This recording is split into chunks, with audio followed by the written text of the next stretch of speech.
Good morning, everybody. Thank you all so much for joining us. We've got a few people. Oh, there we go. We are all in from the waiting room. All right. Well, thank you again for joining us this morning. We are really glad to have you here with us. You might be wondering, where's Ken? Because we've been alternating weeks. He got COVID a couple of weeks ago and is still recovering. And so we're giving him a little bit more of a break before he comes back to talk for an hour at a time. So he's not going to be with us today. I'm going to start with our normal Zoom housekeeping tips and remind everybody to please stay muted for the duration of the Zoom. If you would like to unmute yourself to ask a question, of course, you're welcome to do that, but otherwise, please remain muted. It cuts down on background noise and just makes it easier for everybody to hear. And if you're wondering where the heck is the mute button, perhaps you're newer to Zoom, you've got a Zoom toolbar, which might be at the bottom of your screen, depending on what kind of device that you're using. That's where you're going to find your mute and unmute button, your start and stop video button. It's also where you'll see the little chat icon. That might be flashing because I did put a message into the chat, reminding everybody that the chat is a great way to ask questions while you're with us today or to ask us to clarify something that we've said.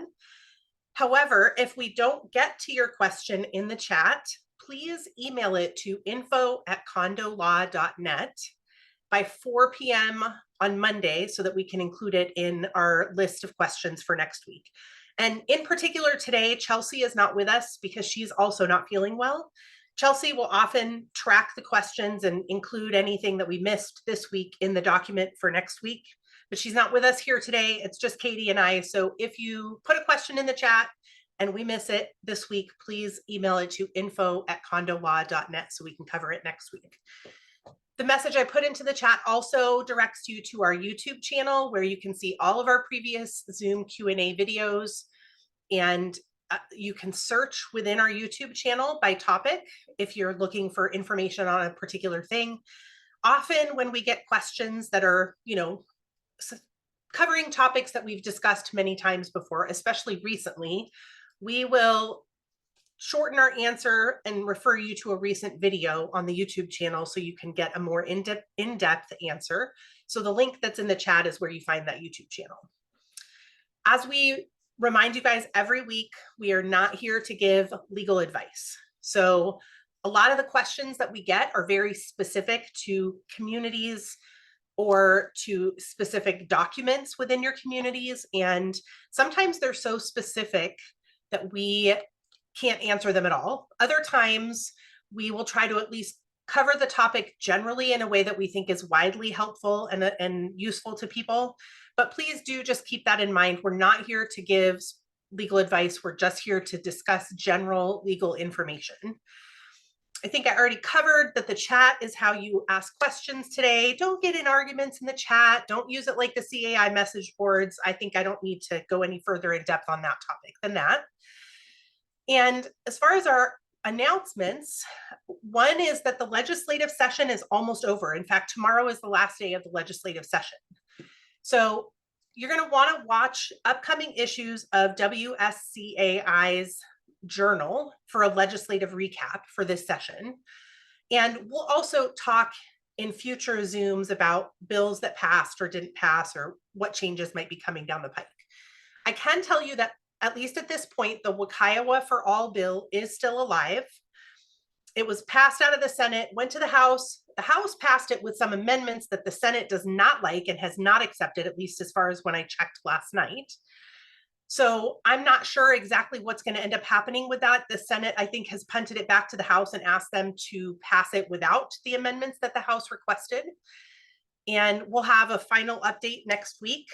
I do want to remind everybody that the effective date for this statute, except for one little section, is not until January 1st of 2028. So there's a lot of concern, even sometimes rising to the level of a little bit of panic, I think sometimes, about what's this going to mean for our community? What's going to mean for our documents? Are we going to have to rewrite everything? Is this going to cost our community, $20,000? And I want to remind everybody, number one, the effective date is a few years away. Number two, for those of you who have been in community associations or working with them for more than 5 years, we've already been through this once. WUCIOA itself was enacted on July 1st of 2018, and certain provisions of WUCIOA were made applicable to all communities in Washington state. And even though there was a little bit of a learning curve, nobody died, nobody's documents burst into flames at, at the imposition of the statute at its effective date. And the same thing is going to be true of this new WUCIOA for All bill once it takes effect in January of 2028. In other sort of statutory adjacent news, a federal district court judge in Alabama this past week has held that the Corporate Transparency Act is unconstitutional. This decision is not in our circuit. It is not binding in our circuit, and it is likely to be appealed to the 11th Circuit, which is the circuit in which this Alabama court is located. I think eventually it's going to get appealed to the United States Supreme Court. It is highly likely that the government is going to ask for this decision to be stayed or basically put on hold until all of these appeals are done. And so this decision essentially just creates a little bit more uncertainty and may support a wait and see approach as associations consider whether and when to comply with the CTA's reporting requirements. And as always, if you guys are trying to decide whether for communities that you manage or for your community, if you're a board member serving on your board, when and how to comply with the CTA, consult with your association attorney who can help walk you through the pros and cons of report now, wait and see, etc. And we will keep an eye on that case and let you know what happens as it is appealed.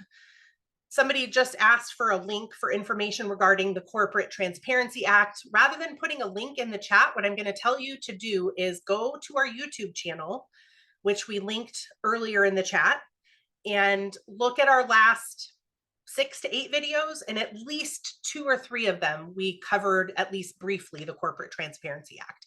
You also can just Google Corporate Transparency Act.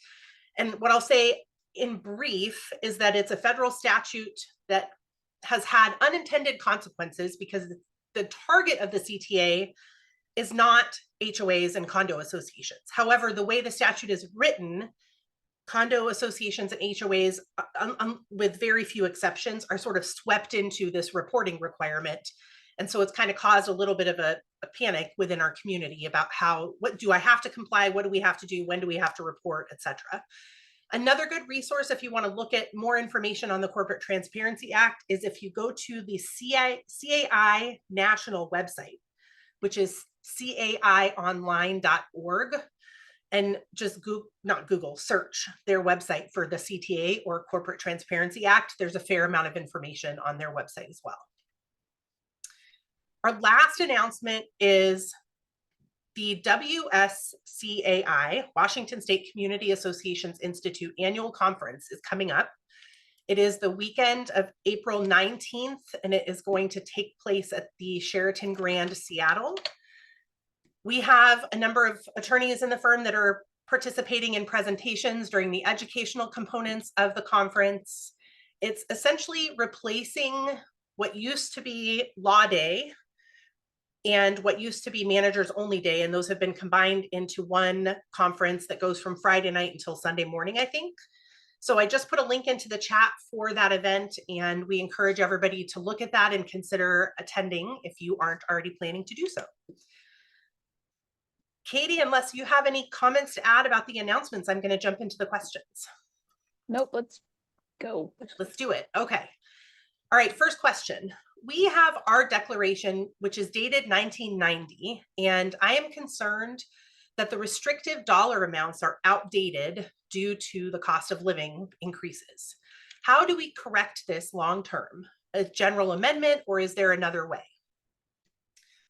So I'm going to just clarify for those who have no idea what this is talking about. A lot of CC&Rs, in particular, mostly for single-family home HOAs, but occasionally also for condominium associations, have caps on an association's ability to increase their assessments from one year to the next. So they might say something like, the board cannot increase the assessments more than 5% year over year without a vote of the ownership or without the support of X percentage of the ownership, right? This is, like I said, more common in single family home HOAs than it is in condominium statutes. And the good news is that if you are in a an HOA governed by the HOA Act, RCW 6438. WUCIOA, one of the things that happened when WUCIOA was enacted in 2018 is that the statute eliminated caps on assessment increases, regular assessments, to clarify, for HOAs governed by the HOA Act. This is not the case if you are a condominium association created under one of the older condominium statutes. So one thing that you should do is consult with your association attorney about whether the language in your declaration is enforceable or has been invalidated by the provision of WUCIOA that we're talking about here. And amendment may be your only option if, for example, you are a condo association and so you're not affected by the ban on this cap on increases that WUCIOA contains. You can also look in your declaration to see if there is a provision that allows the board to adjust any dollar amount for inflation. So some documents will have a cap on increases in one section, but then in a separate section, we'll talk about adjusting things for cost of living or for inflation. So you want to look at the whole of your declaration and see if there's any other provisions that might allow you to increase beyond what you think that cap is. We also would need to know what restrictive dollar amount you're talking about before commenting about whether it's invalidated by the WUCIOA situation that I mentioned earlier. So for example, some documents will contain just a general cap on increasing assessments from one year to the next. Other documents will contain limitations on a board's ability to spend more than a certain number of dollars on capital improvements. Also, sometimes there's dollar amounts that are specifically stated in the damage and destruction provision of your declaration. And we don't think the WUCIOA elimination of the cap on increases would affect those sections. In other words, if your documents contain dollar amount caps on things like capital improvements or damage and destruction, those are still likely enforceable and were not eliminated by WUCIOA. So that's a lot of moving parts, but essentially you need to consult with your association attorney. You need to look at your whole declaration, and you need to know whether you're an HOA governed by the HOA Act or whether you're a condo association to determine whether the WUCIOA stuff is beneficial to you and your particular community. Katie, did you want to add anything to that? The only thing I'd add is that if WUCIOA doesn't apply and you want to make changes to your capital improvement language or your damage and destruction language, you would probably need an amendment that's voted on by the owners. So if that is something you're considering, as Valerie said, you should talk to your association attorney. All right, and with that, number 2, can the board approve an uninsured, unbonded contractor to work in a condo after a water loss? What percentage of approval is needed in order to pass via email or live meeting? So the first question of whether the board can approve an unbonded, uninsured contractor to do work is yes, but we strongly advise against it. We talked a lot about this in last week's Q&A, so you can go there for more information. It's worth noting that plumbing and electrical work always requires a licensed contractor. So if there's any plumbing work that you need to do with this water loss, you should have a licensed plumber, not just Joe's Plumbing if he's unlicensed. If there are insurance proceeds for this water loss, your insurance provider may require a licensed and bonded contractor. So that is something else to keep in mind. Okay, going into what percentage of approval is required. If this is a non-WUCIOA community, you can probably vote by just having a majority of the board decide on whatever contractor at a live meeting. If you want to do it over email, you need unanimous consent from all board members. If you're a WUCIOA community, there are some limitations about what decisions can be made outside of a board meeting, and they're limited to ministerial actions. And I think there's some debate as to whether or not a contractor, whether bonded or unbonded, would be considered a ministerial action. So that should probably take place at a board meeting. I mean, Valerie, do you have anything to add? Yeah, who's debating this? I mean, I don't know. I clearly I'm not an opinionated person at all, right? I think it's pretty clear that ministerial decisions are probably less significant decisions, not decisions of substance. And because in particular of the risk to the association and working with an uninsured or unbonded contractor, I would make a very strong argument that this is not the kind of decision that you as a WUCIOA community can make outside of a board meeting. So I would tell a client, a WUCIOA client, you can't make this decision outside of a board meeting. You have to make it during a real-time open board meeting in order to comply with the statute. And Valerie, for sure, we did also get a follow-up with clarification, which said the losses inside the unit, should we require 2 to 3 quotes per our CC&Rs even inside the unit? And I think at this point, the questions are getting a little too specific and we would need to review your documents. So you should contact your association attorney for full advice on this. Yes, agreed. All right, we're going to move on to our next question. I do see that there are some questions in the chat, so we are just going to add those to the bottom of our list and hope that we have time to get to them. Here's our next question. How much involvement should the board have with a neighbor-to-neighbor noise dispute or noise complaint? I think the starting point here is that if the complaint is submitted to the board by an owner, then the board has a duty to investigate and determine if there is a violation. If the board can't verify that the noise is happening or that it's an unreasonable level of noise, then it cannot find a violation. If the board determines that there is a violation, that there is a noise that's in excess of what is reasonable or that breaks the rules within your community, the determination that there is a violation does not necessarily require the board to assess a fine or take other enforcement action. In other words, it is within the board's discretion to say, yes, there was a violation here, but no, it's not in the best interest of the association for us to take enforcement action. And so we are not going to do that.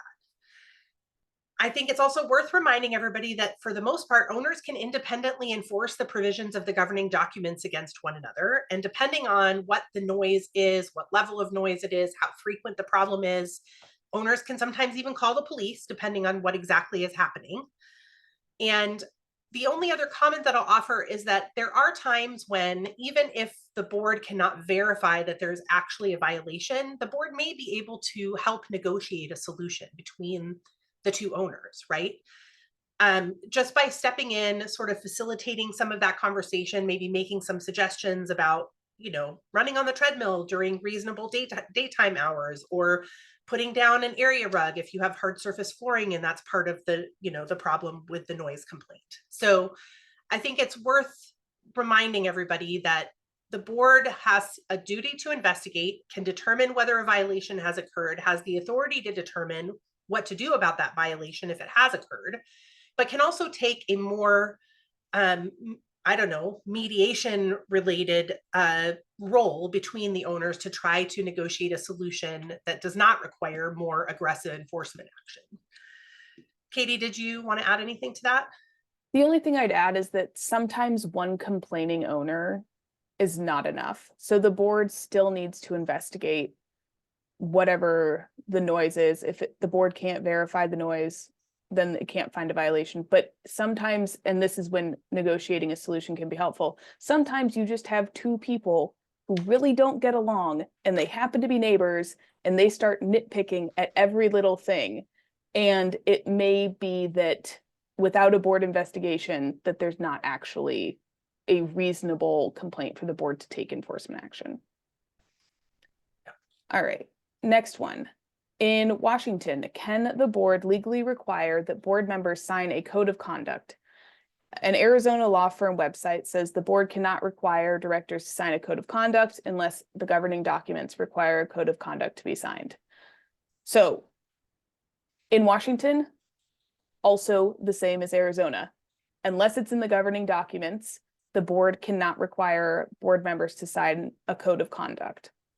You could amend the bylaws to require board members to follow a code of conduct as a qualification to serve on the board, but it's really difficult to enforce because of the subjective nature of most codes of conduct.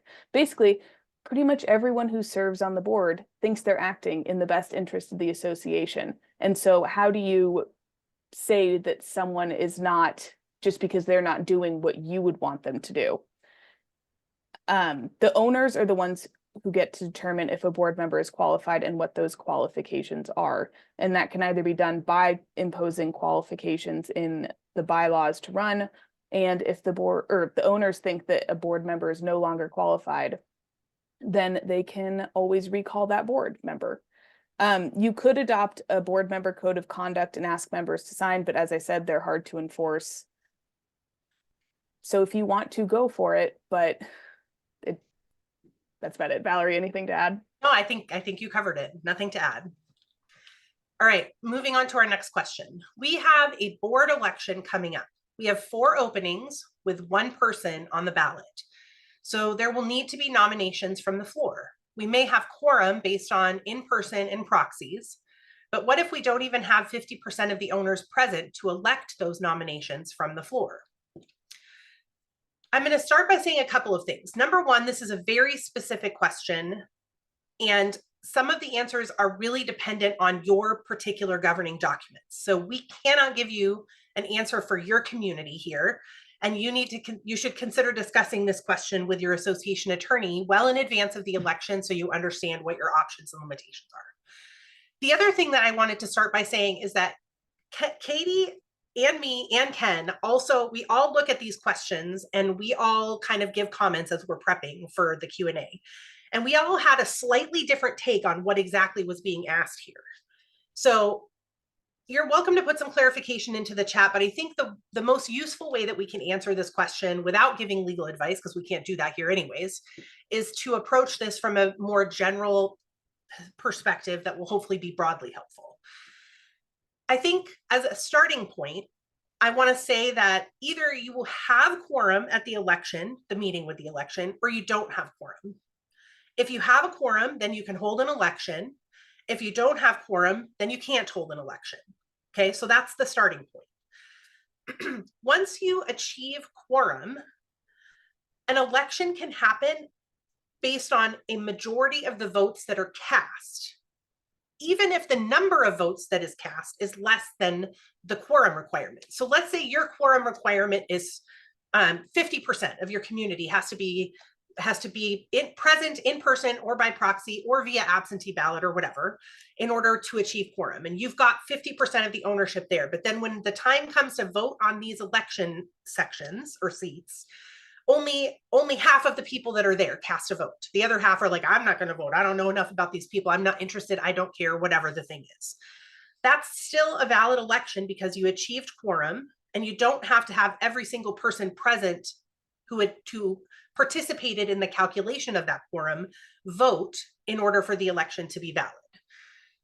So the caveat that I want to say here is that there are really specific and sometimes quirky requirements in various governing documents. And so this answer can only be very, very general in nature because we can't speak to whatever your documents say if there are some of those very specific requirements.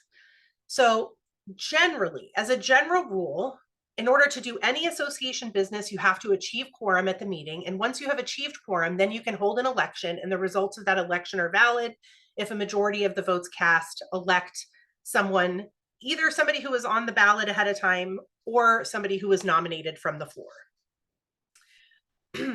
The other thing that I want to remind everybody is, in particular, because this question says we have 4 openings, but there's only 1 person on the ballot. It would be my hope, and I would try to advise my clients to never let it get to the point where there are 4 openings, 4 vacancies on the board. If you have people that sell their units or resign from their position on the board in the middle of the year when there's no election on the horizon, my advice to my clients is always going to be that the board should appoint people to fill those vacant positions, to fill those openings until the next election happens. Because what you don't want to do is get to the point where you've got 1 person remaining on the board and 4 open seats. Because what if you don't even have 4 volunteers that are willing to even run to fill those positions, right? So try to appoint people to fill those vacancies as they occur, and then hold elections with your normal election schedule or season as the year goes on. Another reminder is that current board members continue to serve, even if the documents say that their term has expired, until their replacement is elected or until they resign for whatever reason, they sell their unit, they're not interested anymore, whatever. So just because somebody is at the end of their term limit under your governing documents doesn't mean that they're poof, magically no longer a board member. They remain serving as a board member until their replacement is elected. So keep that in mind. And then one other reminder is all of our governing statutes were revised in 2021. So if you go to Google and you type in your governing statute, let's say you're a new act condo, RCW 6434, and then the word voting, it'll take you to the voting section for your particular statute. They're basically identical, you know, across all 4 of the statutes. And voting by mail is now allowed for all communities unless it is prohibited or otherwise limited in your governing documents. So let's say you have this meeting, you make quorum, but there's all kinds of nominations from the floor, and you want the whole community to have an opportunity to vote on who's going to fill these empty positions. Unless your documents prohibit it, you could send out ballots after the meeting in the hopes of having better owner participation in the election of your board members. So that's a lot of information. And I think we're not going to get more specific than that. And in particular to the person who submitted this question, you really need to send this to your association attorney because the answer is dependent, at least in part, on your specific governing documents. Katie, did you want to add anything to that? Nope. So I'm going to jump into the next one, which is, can a board adopt rules about the number or condition of vehicles allowed on privately owned lots of a single family home community? If so, is anything needed in the CC&Rs to support rules like this? So as with most questions, we can't answer this without reviewing your governing documents because it depends heavily on what your declaration says about the board's authority to regulate parking in the community or regulate appearance of the lots within the community. That being said, the answer is probably, because regulation of parking on lots, like telling people they can't park on their grass or they have to be within the driveway or in the garage, is very common in CC&Rs.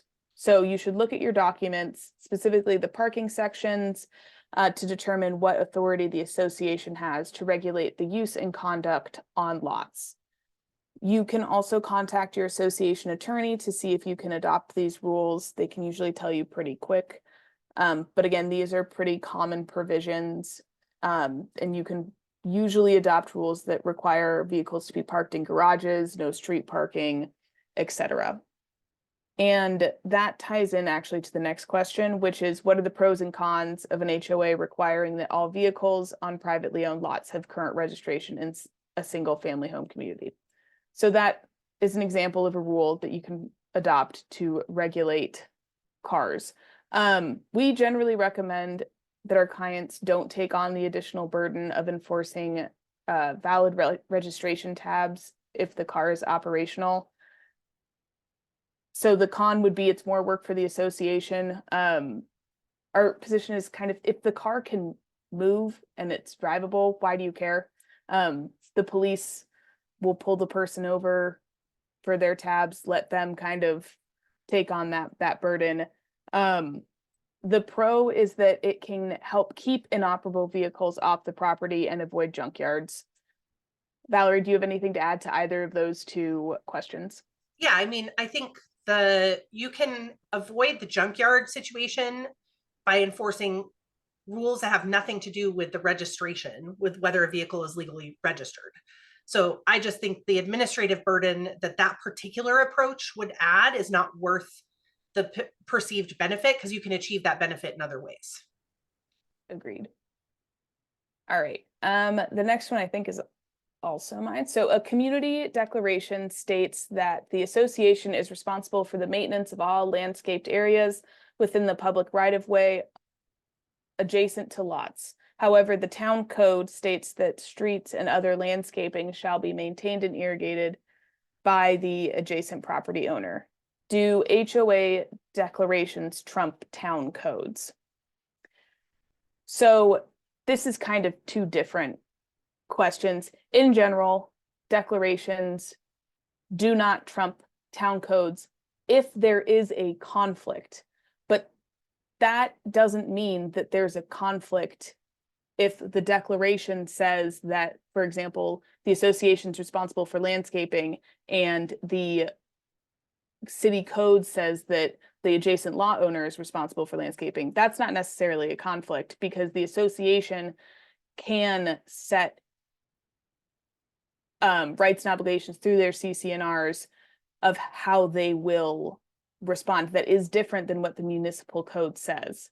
So the municipal code really only cares that it's not the city's responsibility. They don't care if the association or the owners of the individual lot owners are responsible for a certain thing. So the association can assume additional responsibility that is not set out in the municipal code. But it does get kind of complicated if the association doesn't want that responsibility. So a better example than landscaping is snow. A lot of municipal codes make the adjacent lot owner responsible for removal of snow from sidewalks. But the association may be responsible for maintenance of the common areas, not necessarily snow removal. So it may be that the association could shift that responsibility to individual lot owners through certain policies, or by telling them that they're not going to take action until a certain point, and then resolve any issues of responsibility that way. Valerie, do you have anything to add? Because I think I went a really roundabout way to that question. No, I think what I would boil it down to is, just because local code and the CC&Rs are different does not mean that there's a conflict that rises to the level of invalidating either one. So don't get too hung up on the fact that code says one thing and your CC&Rs say another thing. That does not mean that either is invalid. I think that's the shortest, sort of most succinct way that I can say it. Moving on to the next question. I just learned that there will be a new CC&R template for Washington that will consolidate the myriad existing formats and relevant laws. Where can I learn more about that? We are in the initial phase of a rewrite, so knowing more about the new format would be very helpful. May we have more details about the state's rewrite of CC&R templates for PUDs, please? So I think we need to get on the same page about terminology before we get into the substance of this question. There is not going to be a new CC&R template. What there is right now is a bill before the legislature that's likely to pass in the next, well, by tomorrow, which will make RCW 64.90, which is the Washington Uniform Common Interest Ownership Act. We call it WUCIOA. You'll hear us say that term a lot here. Or sometimes I think Katie and Ken call it UCIOA. It's going to make that statute applicable to all community associations in Washington state, even if your community predates the existence of this statute. So essentially, starting on the effective date of the statute, which will be January 1st of 2028, the HOA Act, the old Condo Act, and the new Condo Act are going to be sunsetted. They're going to go away. And the only common interest ownership statute in Washington will be WUCIOA. So that's a statute, and it's not your CC&Rs. There is no template for CC&Rs that's being put forth by the state. The statutory change will not require that your documents be rewritten. It will just override any inconsistent provisions within your governing documents. Your question mentioned that you are currently in the initial phase of a rewrite, and you know, what should you do with this change coming down the pike? One thing that you could consider doing is just make the documents that you adopt now consistent with WUCIOA now. You can even just adopt WUCIOA if you want to. So you don't have to wait for this statute to take effect to make the new documents that you are drafting consistent with the existing statute of WUCIOA. A lot of communities, even though they don't have to rewrite their documents when this takes effect, will do so anyways to reduce confusion and to ensure that their documents are consistent with the statute. But you can consult with your association attorney now as you're redoing your documents. And if you haven't already consulted with your association attorney, you should. And if you don't have an association attorney, you should get one. Don't rewrite the documents yourself without consulting with an attorney. We've seen way too many bad outcomes as a result of lay people drafting governing documents without the advice of an experienced association attorney. We have been doing the restatements that we've been doing in our office since 2019 have been mostly consistent with WUCIOA already, in that we already adopt many of the provisions from WUCIOA as best practice provisions, even for communities that don't adopt WUCIOA lock, stock, and barrel. And WUCIOA has provisions that even allow a board to remove conflicting provisions from the original CC&Rs without a vote of the owner. Now, I want to be clear that there is a difference between a conflicting provision, a provision in your documents that clearly conflicts with the statute, versus something you just don't like or would like to change, right? That's not a change the board can make without a vote of the ownership. But actual conflicts can be removed by a vote of the board without a vote of the ownership. The change in the statute, some of the things that people are concerned about, it's not going to change how expenses are shared. It's not going to change any property rights in your documents. So in case you're concerned about those things, those are just a couple of things to be aware of. But I guess going back to the question, this is a new statute that will take effect for all community associations in Washington State on January 1st of 2028, assuming that the bill passes, which I think it's going to. You don't have to rewrite your documents, but you can if you want to. If you're rewriting them now, you can make them consistent with WUCIOA now so that you don't have to rewrite them again when this new statute takes effect. And if you want to adopt WUCIOA now, you can do that and not even wait for this effective date of January 1st of 2028. And somebody just asked in the chat again, what's the acronym? It's WUCIOA, Washington Uniform Common Interest Ownership Act. And if you want to learn more about that statute, which is the one that's going to eventually be applicable to everybody, we think, that's RCW 64.90. So I think that covers everything, but Katie, if you have any additional comments, please feel free to offer them. No, I think you covered it very well.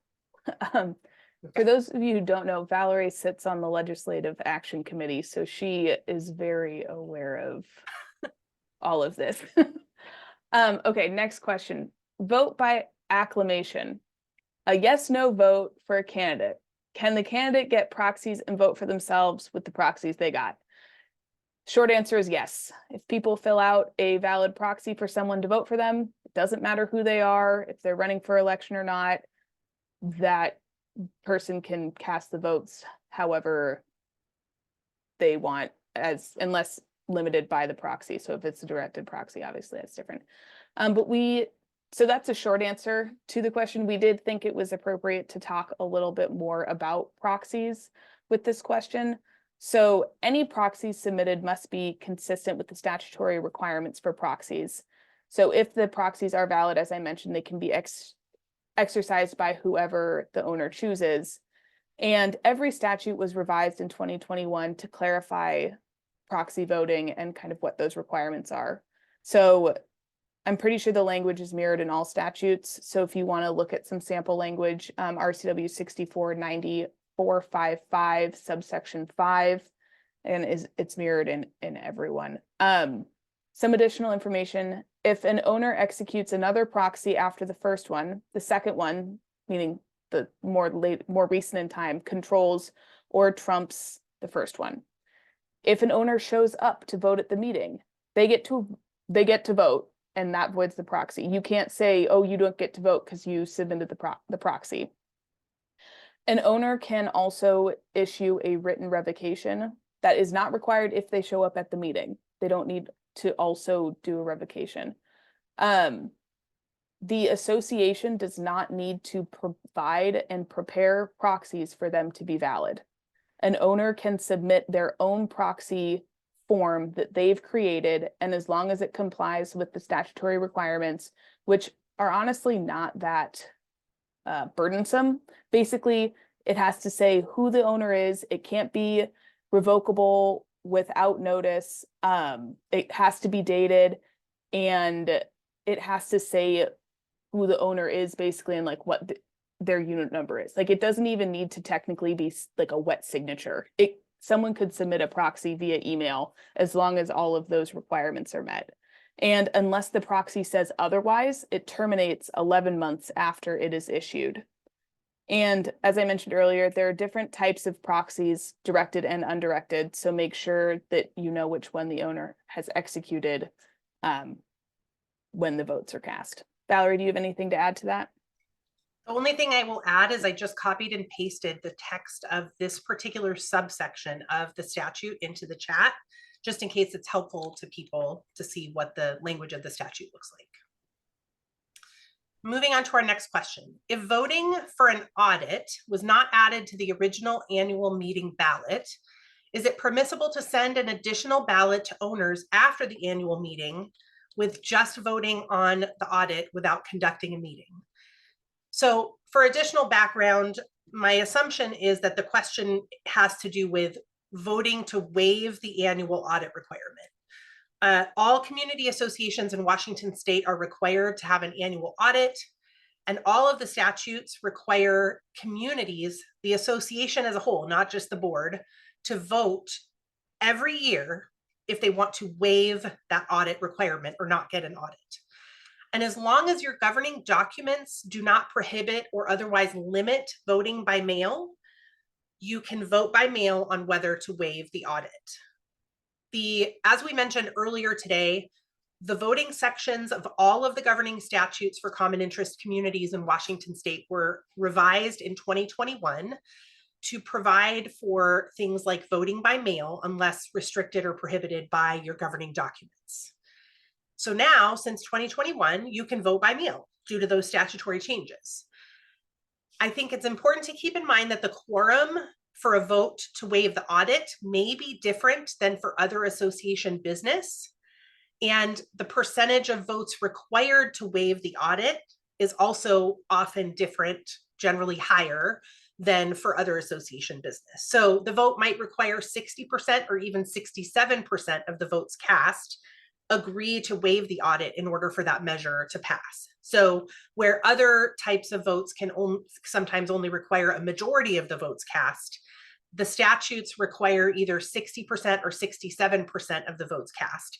And in fact, the vote requirement varies by statute. WUCIOA requires that a majority of all votes in the community have to support the decision to waive the audit in order for that to be a valid decision, not just a majority of the quorum. So it's very specific, as you know, for each community based on what your governing statute is. And in reality, a lot of communities, I mean, honestly, I would say most communities can't waive the audit requirement. If you are a condo with 50 or more units, you can't waive the audit requirement. If you're a WUCIOA community with a budget over $50,000 per year, you cannot waive the audit requirement. So I think a really good first step for each particular community that is considering this would be to consult with your association attorney, ask if your community even has the ability to waive the audit requirement. And if it does, ask your attorney to tell you exactly what steps are required in order to have a valid vote on whether to waive the audit. Katie, did you have anything you wanted to add to that? Nope. So next question. If there's an excess fund from the operating account by the end of the fiscal year, could that fund be reimbursed back to the owners?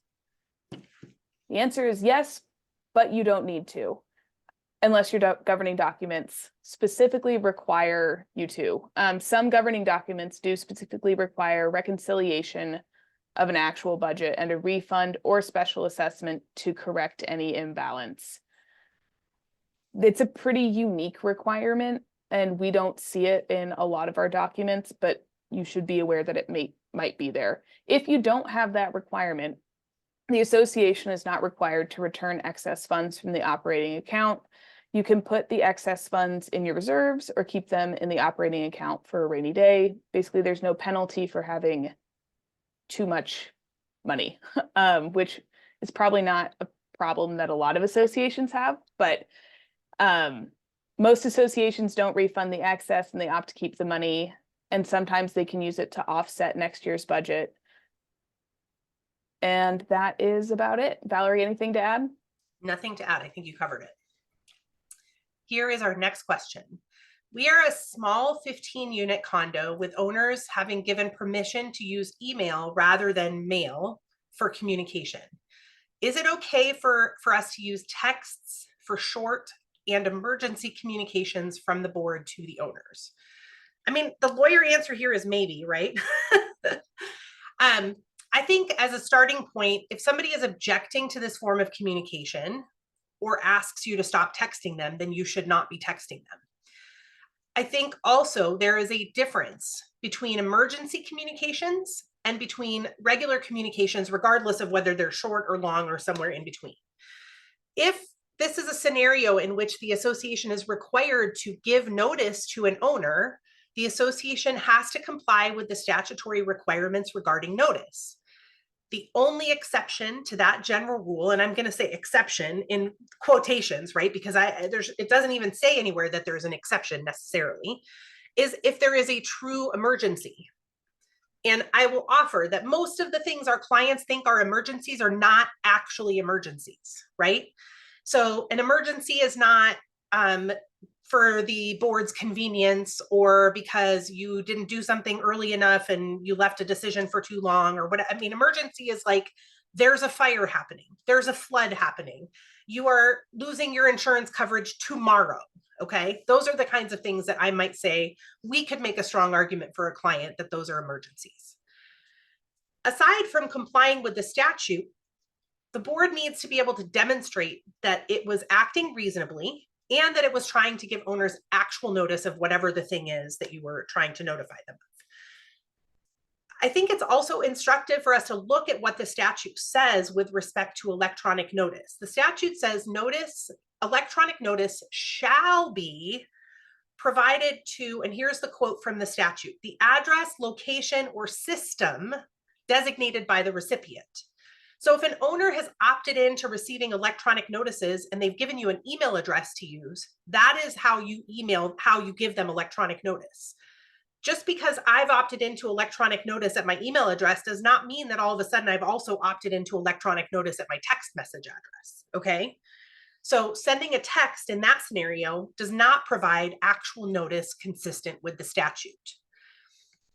I think the answer to this question also probably depends on the subject matter. So if you're canceling a board meeting at the last minute, is it reasonable to send out a text and email blast to try to give as many owners as possible notice of the actual, schedule change? Sure. If you're giving notices of things like unit inspections or some other notice that's required under the statute or governing documents and there is no emergency, text would not be valid notice in most circumstances. So your mileage may vary based on how the owner has opted into receiving electronic notice, what the situation is, and whether it's truly an emergency or not. I would say that unless your owners have specifically opted into receiving electronic notice by text message, that is not valid notice.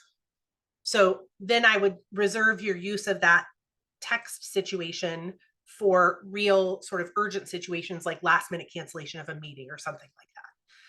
Katie, did you want to add anything to that?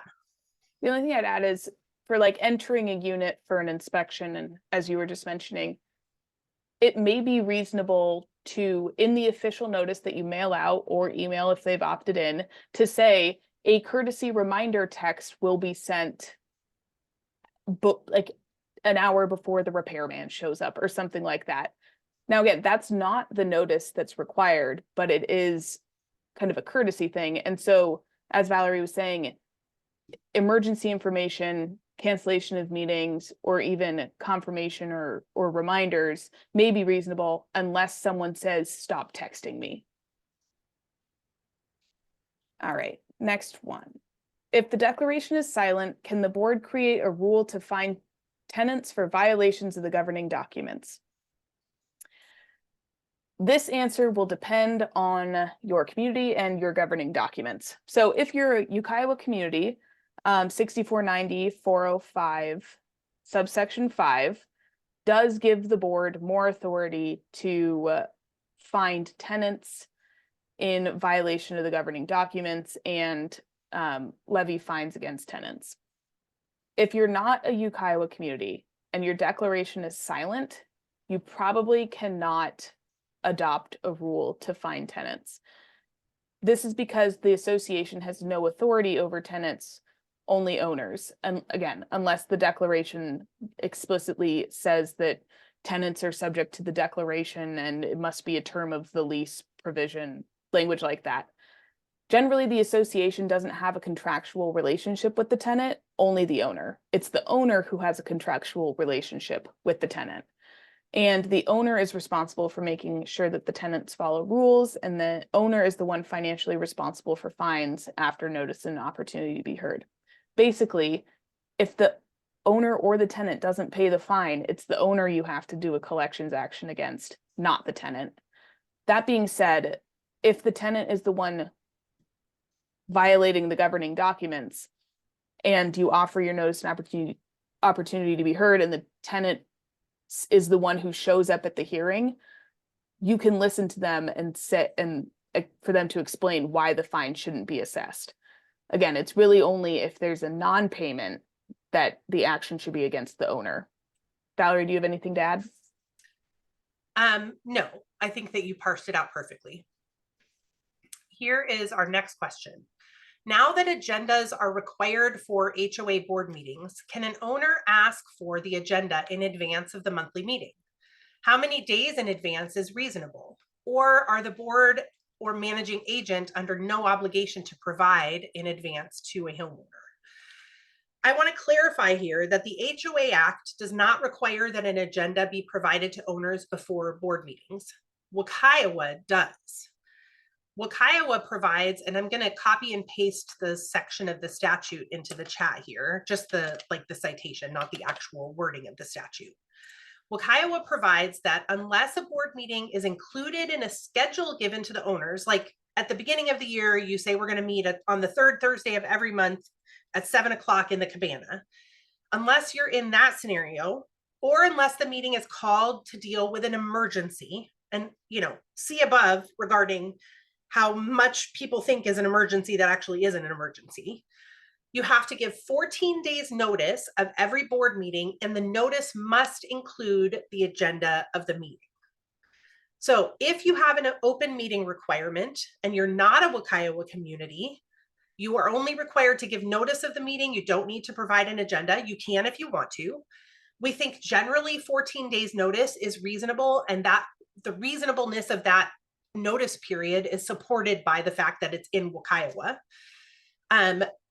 What is reasonable does, however, depend on the circumstances. So again, if you're dealing with an emergency, the notice period might be shortened. I also think it's worth noting that individual governing documents may require an agenda, or sometimes the bylaws even include like a preset agenda for the meetings. And even if you do adopt a meeting schedule, your meeting schedule for a full year in advance, and the thing where I said every Thursday, first Thursday of every month at 7 o'clock in the cabana, you can still even provide at least a general agenda for the board meetings when you send out that annual meeting schedule. And it might include things like, calling the meeting to order, approving the minutes from the last meeting, old business, new business, homeowner forum, etc. So just because you don't know the specifics doesn't mean you can't at least tell people generally how the meeting is going to go. And I also think that I'll say something that I've said many times in the last couple of months since the WUCIOA for All bill was introduced, which is, even if you don't currently have an open board meeting requirement, even if you are currently an HOA community that does not have to provide the agenda in advance, once the WUCIOA for All bill becomes applicable to all communities, then this requirement is going to be something you all have to comply with. So it might be worth starting now to practice. And because it's easier just to, apply one approach across the board, rather than trying to track the different statutory obligations for different types of communities. And that's really more a comment for the managers in the group, who have to keep track of 4 different statutes right now, just like the lawyers in this community have to do. Katie, did you want to add anything to that? The only thing I'd add is, I know people are really scared of open meetings.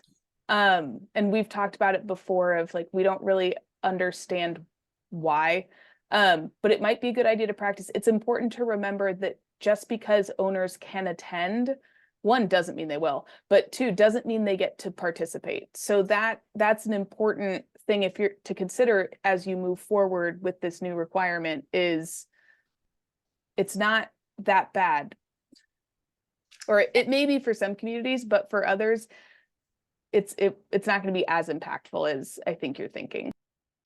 And I mean, WUCIOA does have an owner participation requirement for board meetings, but that does not mean that your owners get to just interject and interrupt through the whole dang board meeting.